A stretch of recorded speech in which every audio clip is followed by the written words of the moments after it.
Welcome to Black Feathers Podcast, a true and honest conversation about disabilities for all. I am your host, Dr. Crystal Hernandez from the Cherokee Nation. And I am Shauna Humphreys from Choctaw Nation. We shall remain through the journeys we walk against the odds and because of our wisdom and strength.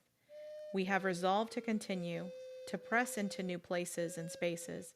It is because we walk with the persistence of our people and the heart of the warriors that have come before us.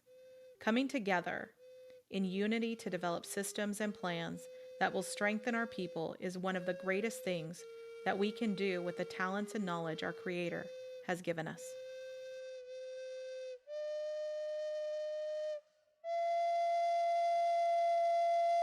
We are so pleased to welcome three amazing guests to the Black Feathers podcast today.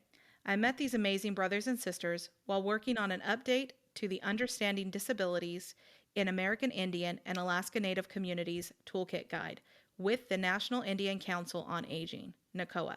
Happy to welcome Larry Curley. Larry serves as the Executive Director of the National Indian Council on Aging and as a member of the Navajo Nation with over 40 years of experience working in the aging and healthcare fields. Collaborating with Congress and other branches of the federal government and national organizations on aging, Larry develops support for programs affecting elder, American Indians, and Alaska Natives. Mr. Curley received a master's degree in public administration and a certificate in gerontology at the University of Arizona in Washington, D.C. He works as a lobbyist to successfully advocate for the passage of Title VI of the Older Americans Act, an amendment he authored. Mr. Curley continued his legacy of elder advocacy as nursing home administrator of a tribal long-term care facility, as a hospital administrator in northern Nevada, and as a college instructor at the University of Nevada, Reno, and Eastern Washington University. Mr. Curley was named Assistant Dean of the Four Corners region of Bureau College of Osteopathic Medicine. He served as public representative on the American College of Physicians Clinical Guidelines Committee and as a director of program development for the Rehoboth McKinley Christian Healthcare Services in Northwest New Mexico. We also have Rebecca Al Morgan. She is a project coordinator at the National Indian Council on Aging, NACOA. She is an enrolled member of the Eastern Band of Cherokee Indians located in the Great Smoky Mountains of North Carolina. She has degrees in history and library science. Her work at NACOA has highlighted the strengths and proud history of Native people and the helpful tools elders can use to become powerful self-advocates for themselves and their tribe. And then lastly, we have Desiree Lapahi, serves as the data analyst at NACOA, an organization that advocates for improved comprehensive health, social services, and economic well-being for American Indian and Alaska Native elders. She is a member of the Navajo Nation. She focuses on bringing American Indian and Alaska Native elder concerns to the Aging Network and other interested stakeholders. Ms. Lapahi's professional experiences include caregiving and advocacy in elder issues. For 5 years, she worked as a caregiver on the Navajo Reservation and experienced the lack of Native perspective for people with Alzheimer's. She earned a bachelor's in arts in economics with a minor in business management at the University of New Mexico. Welcome to Black Feathers Podcast. Always great to be on here and nice to talk to you again, Crystal. Mm-hmm. So we have worked on a very powerful project together, and I think it was over the course of 2 years, roughly. Yeah, 2 and years. We had, when did we publish? When did it finally hit the streets? Was that, a few months ago? I believe it was in May or June, between like late May, early June, but between that time frame. So the project, the toolkit that we referenced, was put out in roughly May of this year. Yes, can you guys, whoever wants to go, can you kind of describe the purpose of the toolkit and how it came about? Yeah, I'll go ahead and take this question. Although I do want to talk about the history of NACOA really quick, just so we could see Absolutely. how like people with disabilities kind of goes into our mission statement and what NACOA values. Well, NACOA's been around 47 years. And during that time, our current executive director was present at the creation and has been an advocate in Indian country working from Head Start to helping elders all that time. So we're really fortunate to have him with us now. Um, the first proceedings for NICOA, the title of the book was The Forgotten Americans. So we're bound and determined to make sure no one forgets about American Indians and Alaska Native elders and people living with disabilities in those communities. NICOA has a CSEP program, and then we also work, and that's in 7 states. And there are many different projects that Desiree, Kayla, Sawyer, and I work on in addition to those to try to educate and provide outreach and training and technical assistance. Things about caregiving, social isolation, helping people learn how to work well with tribes. And this toolkit, which was Desiree's idea, is just one of the many things that we do. I also want to mention about our conference, which is coming. The dates are September 25th through 29th, I believe, in beautiful Cherokee, North Carolina, in the Smoky Mountains. And fall is a great time to be there. So we hope everyone can come. I think also, in addition to that, Crystal, that the National Indian Council on Aging, it has a mission statement to advocate for improved, comprehensive health, social services, and economic well-being of American Indian and Alaska Native elders. That's what we do. The capital what. What do we do? And the question that I've posed many times is, why do we do that? And the reason is that our Indian elders are the ones that still have the language, they still have the history, they still have the ceremonies, they still have all of that. They're walking encyclopedias for Indian country. When those elders are gone and they don't pass that information on, the younger people will not benefit from that information, those customs, the language. And then, for all intents and purposes, what I see us doing as a national organization is fighting for the survival of Indian tribes. Because without the language, without the history, without the customs, we are not Indian tribes anymore, Native American tribes anymore. And so I think that's the why of what we do.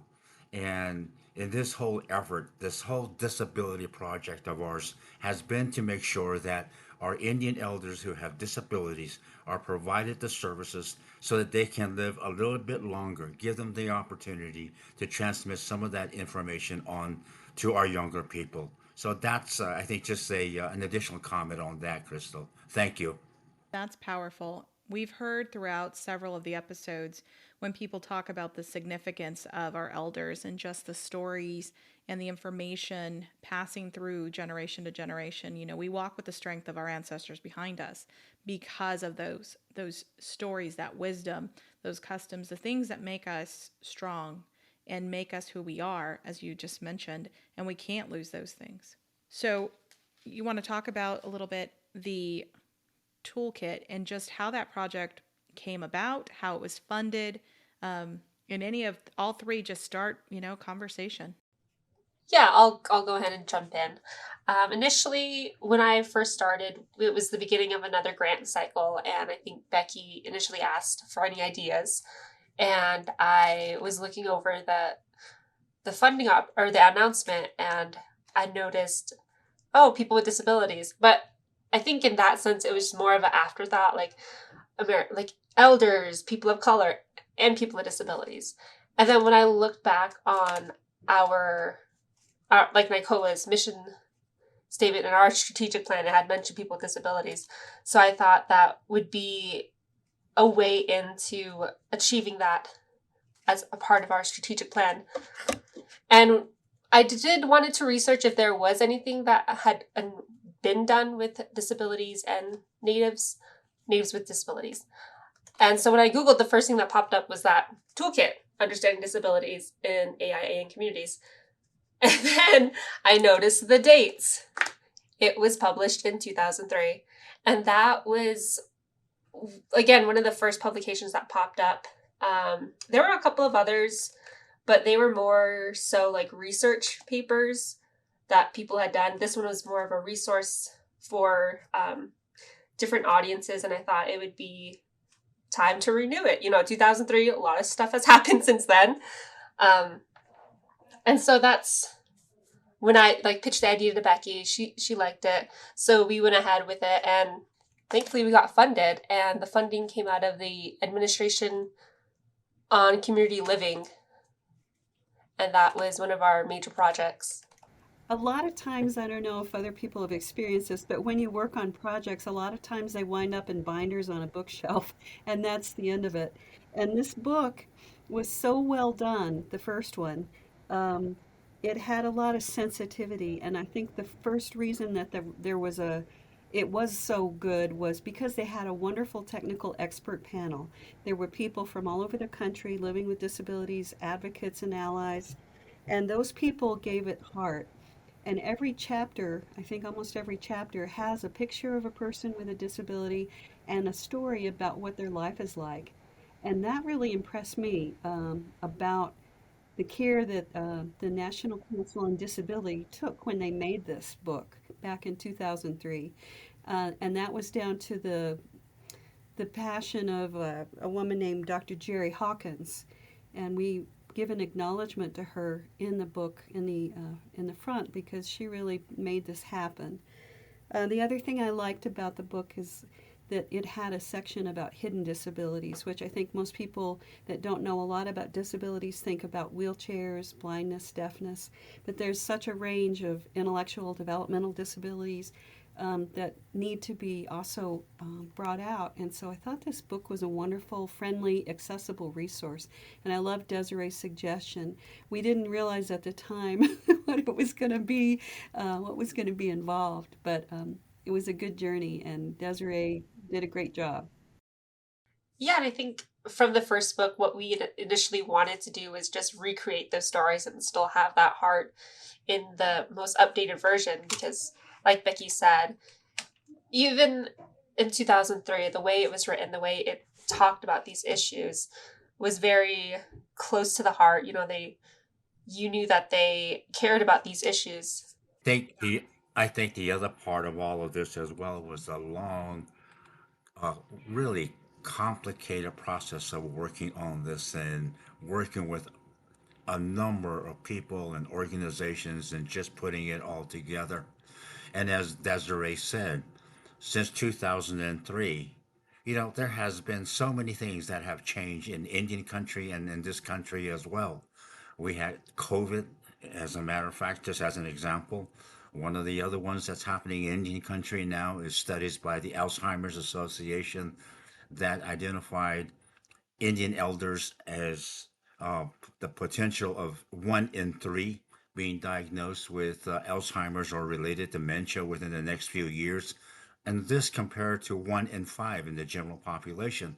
So there are new kinds of disabilities that are occurring out there that we felt like we needed to update and be current with the times and to begin to project what might be happening in the next 20 to 50 years because we're not content with just looking at the here and now, but beginning to take a look at what might be happening in the future. And I think that will be part of our future endeavors as well. And then I'd just like to add that the first book was by the National Council on Disability. And we're just so happy that they were able to let us update the version, have such cooperation with that agency as well. I also, when I was asked to participate as one of the panelists for this project, I mean, number one, it was an honor, but I too had previously looked for information on disabilities in Indian country. I serve as a tribal mentor parent to a lot of folks who are going and navigating through that journey. And there really wasn't anything outside of a few academic articles or research articles here and there. And then, like you mentioned, there's a lot of outdated information. 20 years is a long time and a lot has happened, as Larry just mentioned. And it was an incredible thing to have us meet as the panelists, as this group of experts, but also with you all to just hear the different perspectives and some of the things that, evolved in that 20-year period, one of which was those invisible disabilities, as you mentioned. And that was such a critical area of focus for me in particular. So it was wonderful to have that be in the conversation from the start. Yeah, definitely. And I think when we are talking about like the technical expert panel that we got together, I think it was so amazing that first meeting that we had, there were so many people from different parts of Indian country with different experiences. Some of them were social workers, some of them were advocates, some of them were Native people with disabilities, and they all brought their different ideas and different thought process to it. And so it was just an amazing experience. I think that first meeting ran at least 3 hours, or definitely like 2 hours. It was a long meeting filled with great ideas. And it was just very comforting to know that this is an issue that a lot of people had, and that they were willing to cooperate and work with us, because essentially the toolkit was for the people. We wanted the public's opinion on it. We wanted to make sure that the updated content in it was relevant and useful to Native people with disabilities out there. So I think the technical expert panel really played a giant role in helping us navigate what topics to go after. So I will have a follow-up for Desiree, because I think the interviews that you did, Desiree, really fundamentally changed it wasn't just a chapter by chapter update. You expanded certain things as a result of talking with the people on the panel. Yeah, and I think some of the more interesting topics, I would say, would be historical trauma. And I think we did add something in there, as well as boarding school trauma.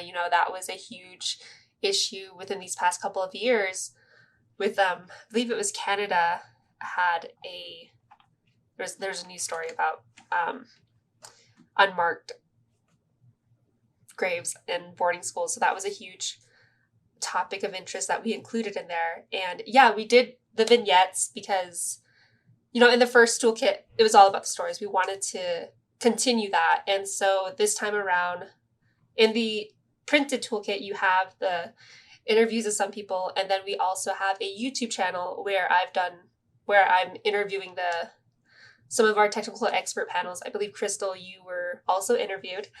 And we have that on our YouTube channel. And it's just amazing to see the different takes of disability within Indian country. I think that one of the things that we have been trying to do here at the National Indian Council on Aging is that, you know, there are a lot of things that are out there, a lot of books, literature about Indian people, and it's about capitalize about Indian people. I think that one of the things that we try to do is make it as Indian as possible from an Indian perspective, through the lens of an Indian eyes. And a lot of the things that we do, we try to make sure that it is something that is understandable, that is useful to the population that we work with. And we have a website, for example, called Compass, where we put all that information in there as much as we could. We Indianized it as much as we could. We've taken federal stuff that has been done by some of the federal agencies that are so technical. If you go to their website, you end up in going through rabbit holes after rabbit holes after rabbit holes, and you finally end up back to where you started.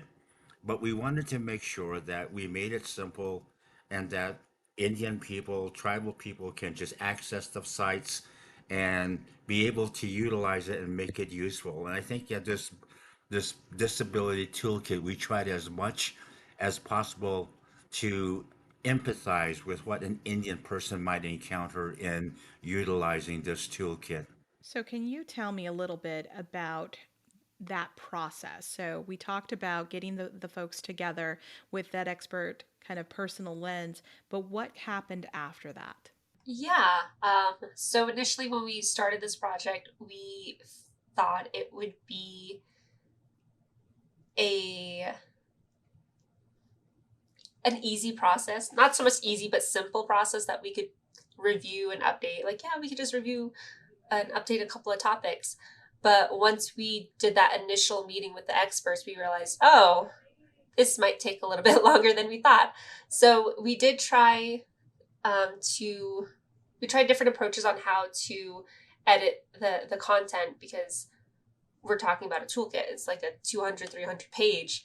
And even with all the added content in there, it became like 500 pages.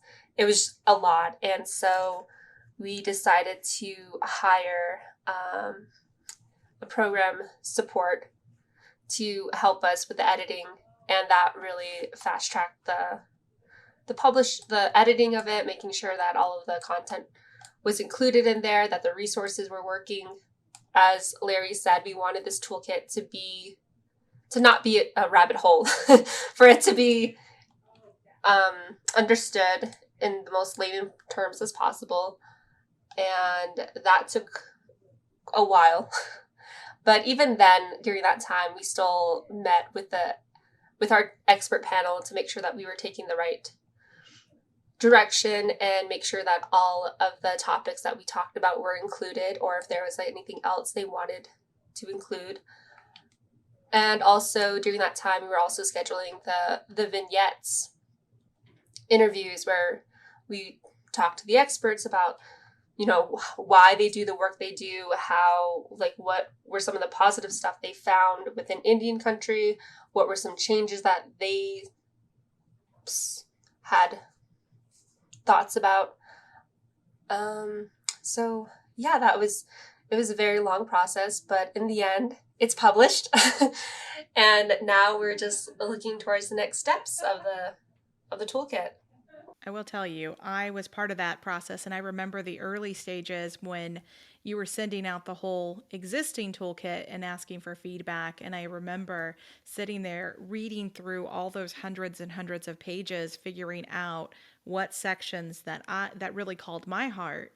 And I remember giving a lot of feedback on, there was, I think in the original toolkit, just a tiny little section on intellectual developmental disabilities. And so that is where, my heart went immediately to that and helped, craft some of the notes and some of the information. But then I also gravitated towards, the mental health section, substance use section, and added my notes there as well. And I remember sending those back and just thinking, this is going to be a longer process than I think that we all originally anticipated, but it was a fantastic process as we walked through it, learning the different perspectives, hearing the stories, because a lot of folks did share their stories in our meetings. It was pretty fantastic to hear and really feel the intent and the purpose behind the work that we were doing and coming together to do it. That's what we're all about, is building those circles and kind of growing and bringing forth information, as Larry mentioned too, from those that have walked those journeys and the past. And it was a beautiful thing, and I'm just really grateful to be a part of it. And I can't wait to see what we do with it and then beyond it. So can you tell me a little bit about some of the contributors? Yeah, so our contributors were from a variety of different backgrounds. They had different expertise. As you stated, you felt more comfortable with intellectual disabilities and mental health. We also had people talk about housing and transportation. A couple of our contributors were Hosky Benali. He is a community liaison at the Native Disability Law Center, I believe. And he has a amazing perspective. He's been an advocate for so long on the Navajo Nation. And he's just a phenomenal person. He has so much knowledge and thoughts about how things could be improved. And then another advocate that we had was Dr. Kimberly Yellowrobe. She's from out of Arizona. And she, I believe, is a social worker. And so she's worked on the service sides of things and you actually use the original toolkit as a way to figure out where the resources were, essentially. And so she was also a part of it. And I believe you could find my interview with her on the YouTube channel as well. And then we also had you, Dr. Hernandez. And so we just had a variety of different people. Another one that I want to include is Billy Tohi, which is our head chairperson for NICOA. And what's amazing about the toolkit is that even though each of the experts were experts within their own right. They were also learning new things. Like, I remember when we were finished with when we were ready to publish and we sent it out to the experts, they would send us our notebacks or had suggestions. Billy sent me her thoughts, and she was like, wow, I never considered myself as a person with disabilities, but according to the book, I am a person with disabilities. And it's amazing that, I never considered myself that, because when you get older, you don't think you're aging into a disability. You think you're just getting old. You know what I mean? Like, that perception of aging into a disability, I think, is also a part of it. And just bringing that awareness to the general public of, hey, these are some of the disabilities that you may have. These are the different ways that it looks, and just bringing that information out. I think that as we talk about all of this, one of the things that I have thought about many times is that we tend to be a reactionary group of people. We react to things when it happens. And that one of the things I really want us to do is to begin to look upstream rather than reacting to what's happening now. And part of this whole effort is that we want to make sure that Indian country, young people, eat the right kinds of food. They take care of themselves, that they make sure that, they live a life that is healthy so that 60 years from now, they're not in the same condition. And hopefully that this book that we're developing becomes obsolete by then. But that's, I think, pie in the sky thinking, but it's good to dream.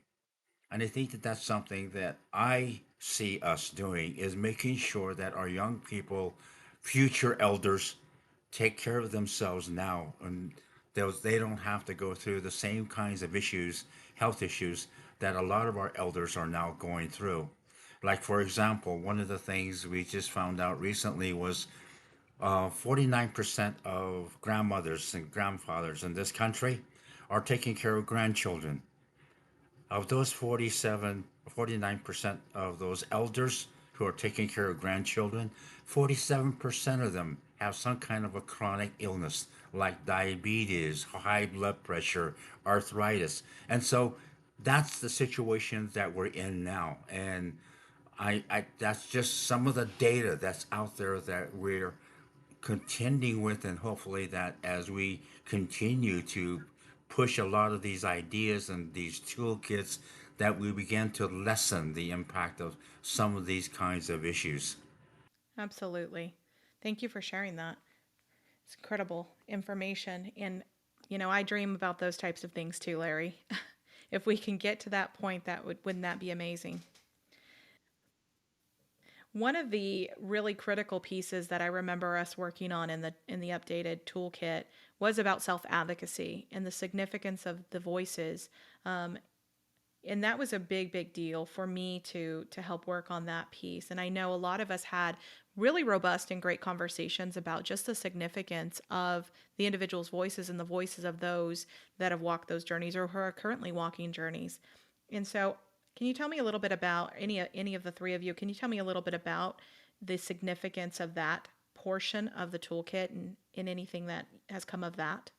Becoming a self-advocate, to me, I I think that's really at the heart of, when Larry talks about cultural preservation as the why of what we do in NICOA, and for people to understand who they are and what their needs are, and not be shy or not react, but to think forwardly and think about future generations in that way.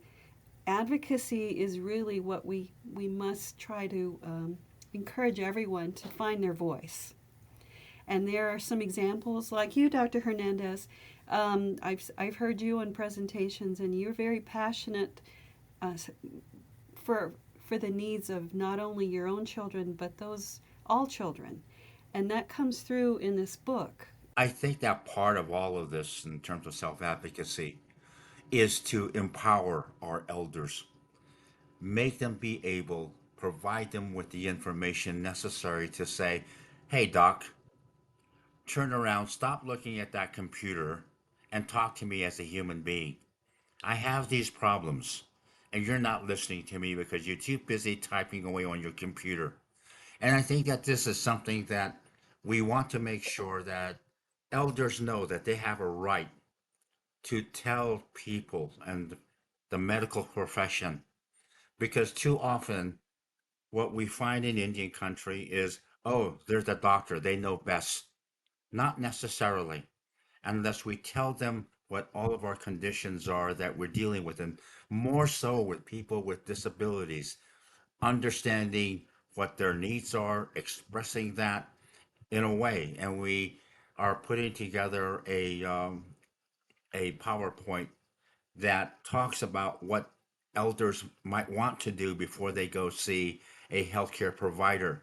Write down the questions, write down their symptoms, and make sure that they understand what you're talking about and what you're encountering at that moment and that time of your life. So that's how I see self advocacy is empowering Indian country to speak for themselves.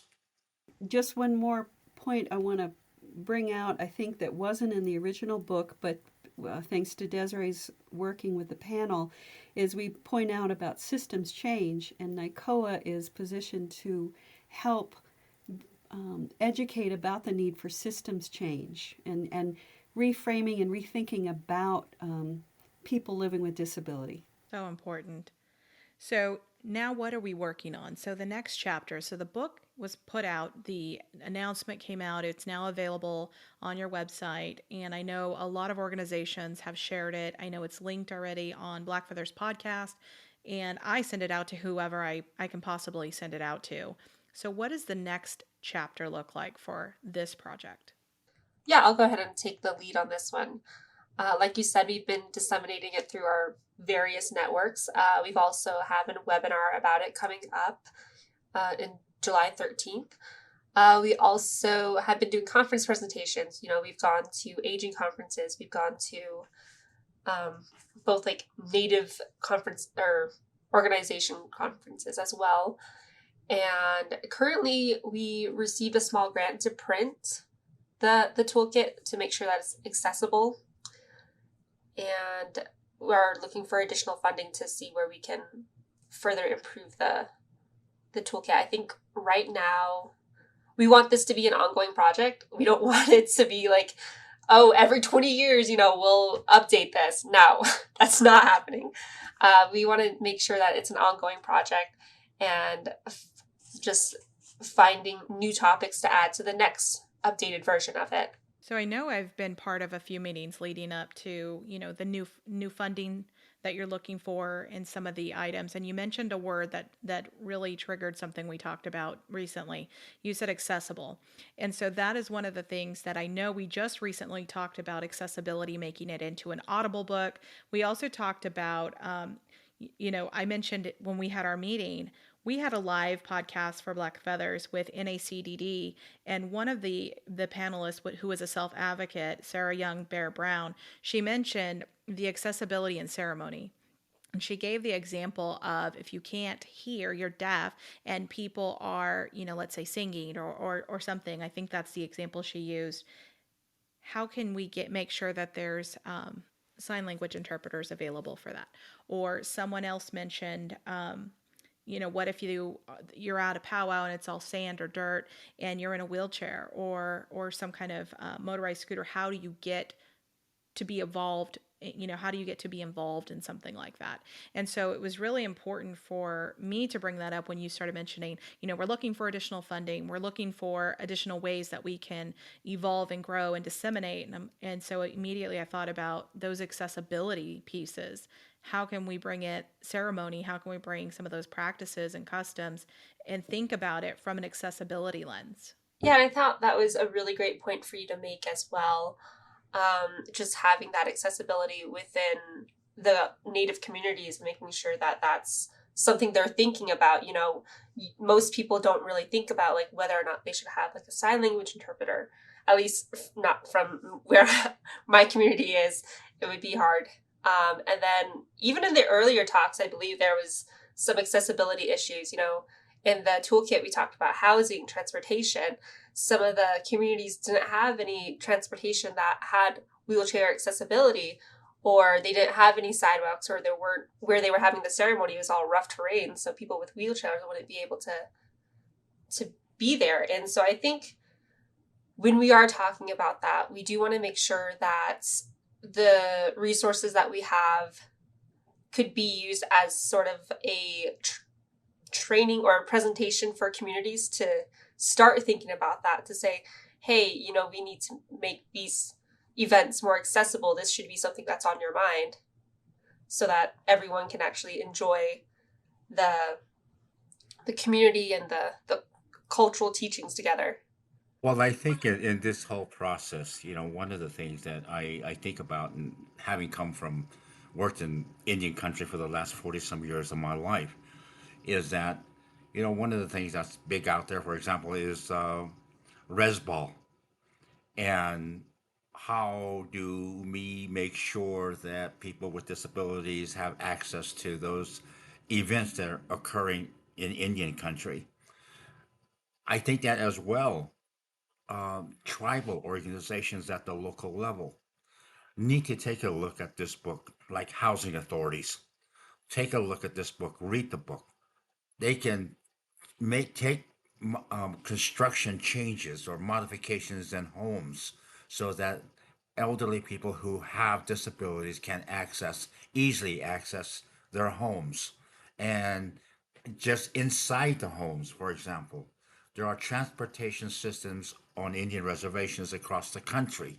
How do you make that more accessible for people with disabilities? And I think there's a word in the field of political science, they call it praxis, Praxis. It's taking the idea and putting it into reality, placing it, making it work into practice. And I think that that's the idea behind this book. And in terms of the next chapter, we want to see how those tribal facilities and tribal organizations are implementing the ideas within that are contained in this book. I would just like to add that I think accessibility equals inclusion. And if someone can't understand what's being said, whether it's a tribal council meeting or a ceremony, they're being excluded. Um, and that's their voice won't be heard as a result, and they'll be isolated. And we know from COVID how social isolation is so devastating. So that's important, and we um, in NICOA are doing our best to try to make things as accessible as we can when we have our meetings. We're trying to educate ourselves about 508 compliance for our websites and making sure that there's captions available. I'm not sure, we can always find a sign language person, but when we do events, we want to make sure to try to start making provision for that. And if we're lucky enough to be awarded the grant from the Administration for Community Living for this new cycle, we'd like to expand our focus into more to be including Alaska and Hawaii. So I think we have a lot of people from the, main part of the country, but we'd like to do some more specific outreach in those two places. We want to continue because a lot of what's in the book are resources. It's a directory as well, not only providing advice, but telling people where they can go and find someone to help them, if they want to do some sports. And those things tend to go out of date pretty quickly, so the website's going to be the place where we're going to put all that information if we find that things get outdated. Um, there's things that we might have missed the first time around, like what's it like for caregivers with a person with disabilities. There's a lot of topics, and I think what we want to do is make sure to carry on with our panel, as many will carry on with us, to continue seeking their input on ways to make this better. I think in this process as well, when Becky was talking earlier about systemic changes, I'm looking at this and I'm thinking there's a role here for the tribal colleges and universities, TCUs. There are 32 of them, developing translators for the deaf, training them, educating them at their tribal colleges. I think that will bring more people into the field that can be able to help their own people at the local level translate for those people who are deaf and to make sure that they understand and that it would be from their own people. So to me, there's a lot of possibilities out there that we're just on the edge of exploring, and hopefully that we can begin implementing some of these ideas within the next few years. Outstanding. So I'll ask you a final, kind of a final question. What's your hope that this work will do?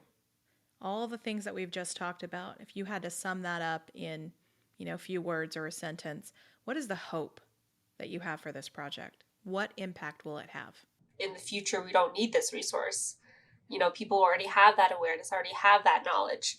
But I think obviously this is going to be the first step of creating awareness that these issues are important and these are some of the things people need to consider. Having a sign language interpreter, possibly learning sign language. I hope that it influences, I hope it gives a tool, a useful tool, because that's, first of all, for someone who doesn't know and is Googling to try to, like Desiree did when she first started looking at it, provide some help, provide a friendly voice. That's what the first book did, and I hope the second one can do that as well and be that for people. And then additionally, I know Larry will want to maybe expand on this, but influence policy and make people realize that these things need to be changed on a systems level.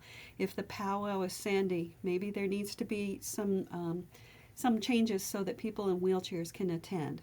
Make it so that people are included. I think in that regard, my hope is that tribal governments around the country to begin to take a look at maybe possibly changing some laws and out there. For example, changing their personnel policies so that caregivers can take time off without depleting their annual leave to take care of somebody with a disability. So that's just one simple systemic change that can occur in Indian country, changing those personnel policies about leave, medical leave, family leave, etc. So that's the kind of change that I would like to see happen out there in Indian country. Thank you. Thank you for your words and all that you are doing in this space and for joining me today on the podcast. Your knowledge and your insight into this crossover between our Native people and the disability community is so valuable. And I want to continue down this path. And I definitely hope that we see this evolve and continue. And like you all said, and maybe one day we won't need it because people will have the rights that they need and the knowledge that they need and the wisdom that they need. And then humanity will be as it should be.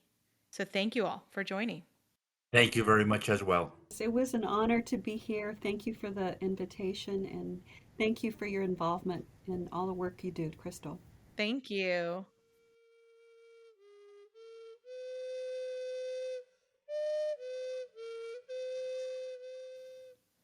It is our perspectives that lend to the creation and strengthening of our future. Through our stories, we live forever.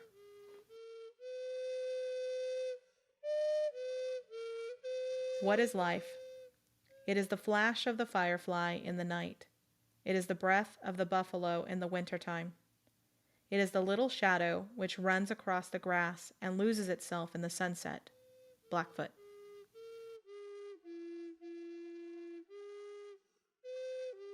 We want to thank our listeners and hope that you'll continue to listen, subscribe, share, and provide ratings and reviews. Also, follow us on Twitter at Black Feathers Pod. You can get resources and information about this podcast at blackfeathers.org. Thank you to Cherokee National Treasure, Tommy Wildcat, for the use of your flute music on this podcast. I want to thank Lucas Frazier and the boys for letting us use their drumming music. Please subscribe to Black Feathers Podcast. You can find us wherever podcasts are found. We would love to hear from you.